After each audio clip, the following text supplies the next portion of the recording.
Oke, mari kita lanjut untuk bagian yang keenam, yaitu remote data. Seperti biasa, bagi kalian yang sudah mengikuti dari awal, silahkan lanjut, dan bagi kalian yang tidak mengikutinya, bisa langsung check out ke branch ini, 06 remote data. Jadi untuk remote data ini, sebelumnya saya sudah buatkan video tutorialnya di channel YouTube, dan juga sudah saya tulis di Medium. Oke, yang pertama-tama kita akan generate dulu data artis. Di sini di artist factory, silakan teman-teman tambahkan kode ini, kemudian jalankan ya perintah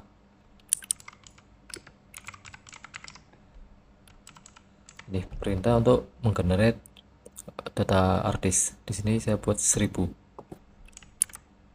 Oke, setelah sudah, kita akan buat controller untuk membuat API-nya, dan di sini saya sudah membuatnya ini, artisan API slash artist controller, dan gunakan option API.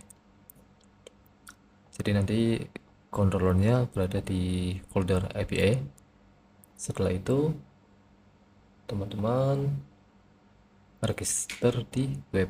Jadi saya buat di sini prefix API, name-nya API dot apa nanti selanjutnya belakangnya ini ya, seperti ini ya. Jadi kalau kita cek routernya, artisan route list name artis akan muncul ini. Jadi nanti route-nya yang ini. Kita akan menambahkan kode untuk memanggil data artisnya berada di function index. Oke, kita pergi ke function index. Ini sama seperti yang tulisan saya di Medium, sama. Kita ke bagian controller. Nah ini ya, cuma di sini kan user ya, cuma ini ganti artis saja, selebihnya sama seperti ini. Nah, selanjutnya kita perlu sebuah properti untuk membedakan apakah data yang akan kita gunakan itu dari server, dalam artian kita langsung passing dari controller ya, dari movie controller ini, artis dan studio ini, kita langsung passing ke view, atau kita akan menggunakan data dari server atau dari API. Jadi di sini ini kita hapus karena kita tidak akan menggunakan melalui client side. Kita hapus. Di sini juga dihapus, nggak apa-apa. Kita hapus. Kemudian kita akan menggunakan ini ya. Teman-teman bisa baca di configuration ini ya. Jadi cara penggunaannya seperti ini ya. Sebenarnya ini tuh kalau kita mau konfigurasinya melalui JavaScript seperti ini, kayak JavaScript seperti ini ya. Tapi kalau kita mau meletakkannya di elemen select menjadi seperti ini. Oke, jadi kita tambahkan ini di mana tadi, di modal ya, ini kita ganti, kita gunakan route tadi, route API yang kita buat. Oke, artis index kita seperti ini ya. Kita coba refresh. Ini mungkin ada error ya, option, variable option tidak didefinisikan karena tadi sudah kita hapus ya. Nah, bagaimana agar tidak terjadi error? Karena untuk yang client side kita butuh option, sedangkan yang server side kita tidak butuh option. Jadi kita bisa menambahkan default value ya, menggunakan props option. Default value nya adalah array kosong seperti ini.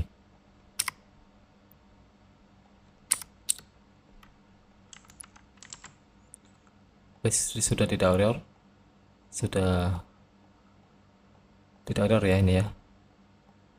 Nah di sini ini not found karena nah ini ya, kalau kita buka inspect elemen nih, dia melakukan sebuah pemanggilan API di sini ya. Kita tinggal mengkonfigurasikan saja. Nah kemudian bagaimana untuk mengetahui ya, bagaimana untuk membedakan bahwa kita akan memproses data API dan memproses data yang client side. Ya di sini kan yang sebelumnya ini hanya untuk client side ya, jadi kita akan buat sebuah function client option misalnya.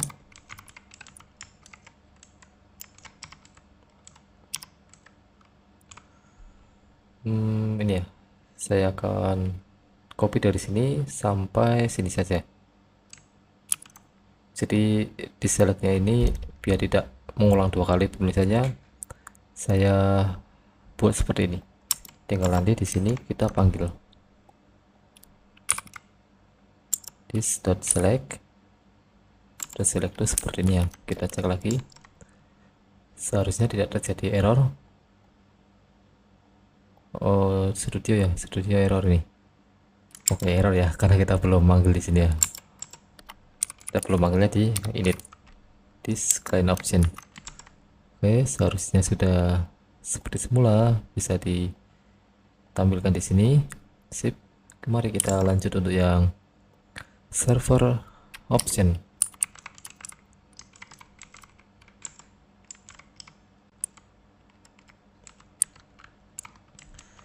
Jadi tentunya kita perlu ini ya, perlu properti baru ya untuk mengetahui kita itu mau menampilkan opsinya itu dari server atau dari client side. Jadi di sini kita buat sebuah properti misalnya server side. Value-nya itu apa?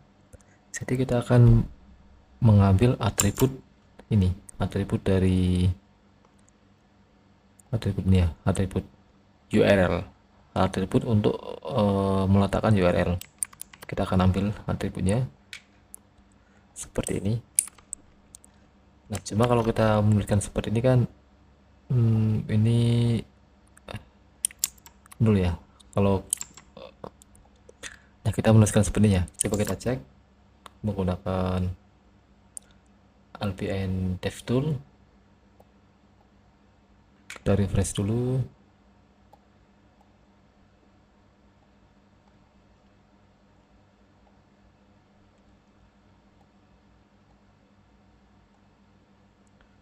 Server set ini ada ya, untuk yang artis ada. Nah untuk yang ini 0, kosong, nggak ada. Cuma di sini nggak ada default value ya. So kita akan tambahkan saja di sini server set. Kita akan cek ya, ini itu 0 atau tidak. Jadi is 0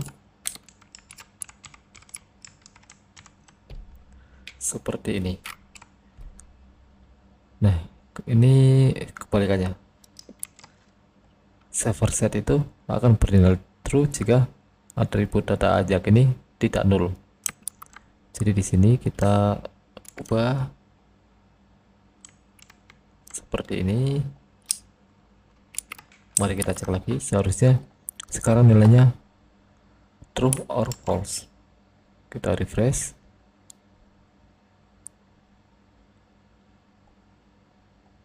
Nah ini kadang perlu untuk membuka dan menutup inspect elemennya ya. Nah ini ya, untuk yang studio false, untuk yang artis true. Oke.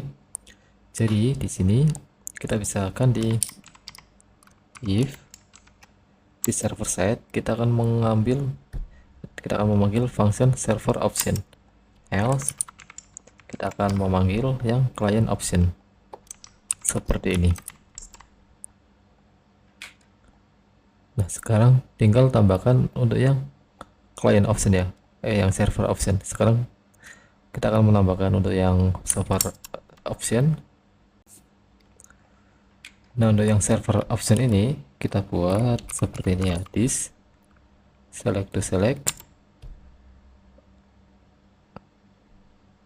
Ininya sama saja seperti yang clean option. Nah, untuk yang bagian ajak kita akan copy yang ini, kita akan copy ke sini.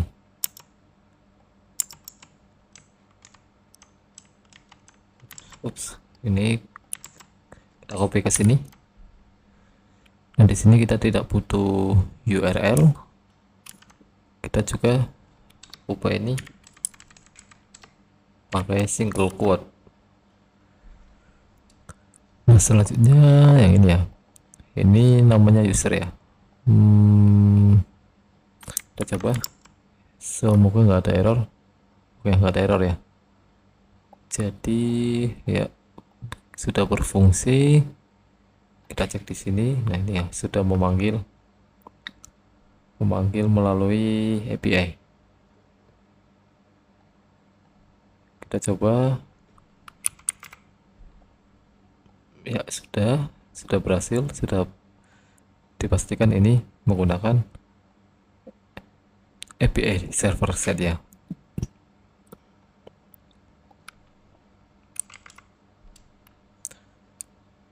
Nah, cuma di sini ya ini nilainya tidak sesuai ya, search TER tapi yang keluar bukan ya. Jadi di sini query-nya saya menggunakan search, sedangkan di controller artis controller ini key. Oke, kita pakai yang controller, kita ubah aja menjadi search.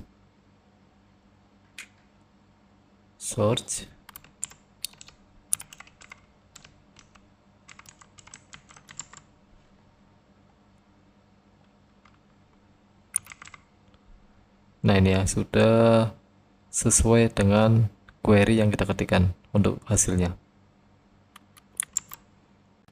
Kemudian kalau kalian perhatikan di sini ini ya, kita pakai user name dan ID. Ini kita ubah menjadi item agar lebih general. Nah, satu lagi ya, kan tidak semuanya kan nama kolomnya kan name dan juga item. Jadi di sini kita perlu untuk membuat agar teks dan ID ini dinamis, tidak bergantung dari nama kolom yang ada di database, karena bisa jadi nanti nama kolomnya berbeda-beda. Oke, contohnya kita akan lanjut di tutorial selanjutnya ya. Sementara sampai di sini dulu, kita